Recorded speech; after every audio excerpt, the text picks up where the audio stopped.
ব্যবসা বাণিজ্যে প্রযুক্তির উপর নির্ভরতা বর্তমান সময়ে একটা নতুন দুয়ার উন্মোচন করে দিয়েছে।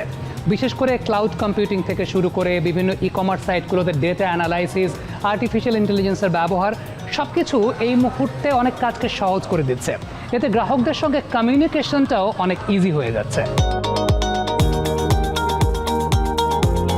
বিজনেস ইন্টেলিজেন্স বেসিক্যালি আপনার একটা কোম্পানিতে যখন আপনি সফটওয়্যার ইউজ করবেন, সেটা ইআরপি হতে পারে কিংবা সেটা ম্যানুফ্যাকচারিং যে কোনো ধরনের সলিউশন হতে পারে, ডেটাকে অ্যানালাইসিস করে আপনার যে ড্যাশবোর্ডগুলো ডেভেলপমেন্ট করবেন এবং আপনি আপনার নিজের মতো করে ড্যাশবোর্ড তৈরি করবেন এবং সেই ইন্টেলিজেন্সের মাধ্যমে আপনার সেলস কোথায় যাচ্ছে, পারচেজের কী অবস্থা হচ্ছে, আপনার ইনভেন্টরি কী স্ট্যাটাস, আপনার এইচআরএ ম্যান পাওয়ারের কী স্ট্যাটাস, আপনার অ্যাকাউন্টিংয়ের যে ট্রানজ্যাকশনগুলো আছে, আপনার কি পরিমাণ প্রফিট হচ্ছে, আপনার কি পরিমাণ ফোরকাস্টিং আছে, কি পরিমাণ পেয়েবল আছে, কি পরিমাণ রিসিভেবল আছে, আপনি কি পরিমাণ টাকা ফিউচারে ইনভেস্ট করতে পারবেন, আপনার ব্যাংকের কি স্ট্যাটাস, এই এন্টায়ার জিনিসটা আসলে বোঝা যায়, দেখা যায়, ভিজুয়েবল থাকে। একটা প্রতিষ্ঠানে যখন আপনি সফটওয়্যার ইউজ করবেন, তার পরবর্তী ধাপটাই হচ্ছে আপনি এখানে বিজনেস ইন্টেলিজেন্স ইউজ করবেন। সে ডাটাটাকে অ্যানালাইসিস করে আপনার সামনে এমনভাবে রিপ্রেজেন্ট করবে যে আপনি এটা দেখে আপনি আপনার কাজগুলো, পরবর্তী করণীয়গুলো আপনি ইজিলি ধরতে পারবেন এবং সেই অনুযায়ী কাজ করতে পারবেন।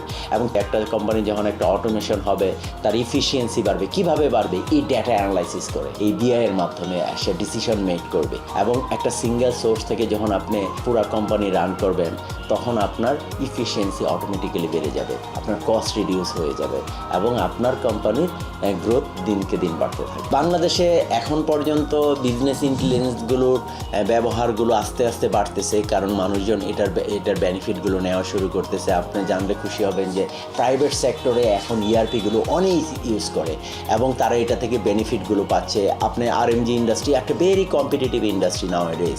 এটা আপনার কম্পিটিশন মার্কেট, আপনি ভিয়েতনাম আছে, চায়না আছে, আফ্রিকার দেশগুলো আছে। চায়না এবং ভিয়েতনামের ইফিসিয়েন্সি লেভেল অনেক হাই। কিভাবে হাই? কারণ তারা ডেটা অ্যানালাইসিস করে। আমাদের দেশেও আরএমজি সেক্টর এবং আদার বিজনেস সেক্টরগুলো এখন ইআরপি ইউজ করতেছে এবং ইআরপি ইউজ করার পর তারা বিআই ইউজ করতেছে। বিআইয়ের মাধ্যমে তারা ডেটা অ্যানালাইসিস করে বিভিন্ন ধরনের রিপোর্টগুলো দেখতেছে এবং তাদের প্রয়োজনীয় ডিসিশনগুলো নিতে পারতেছে এবং ইফিসিয়েন্সি বেড়ে যাচ্ছে, কস্ট রিডিউস হয়ে যাচ্ছে এবং তাদের প্রোডাক্টিভিটি বেড়ে যাচ্ছে।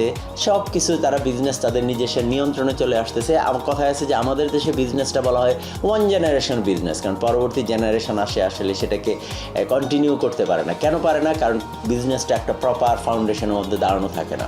আপনার একটা ইআরপি একটা প্রতিষ্ঠানকে সে ফাউন্ডেশন দাঁড় করিয়ে দিবে যে পরবর্তী জেনারেশনে সে এক্সিস্টিং ডেটাগুলো নিয়ে অ্যানালাইসিস করতে পারবে। সেই অ্যানালাইসিস প্ল্যাটফর্মটাই হচ্ছে বিআই।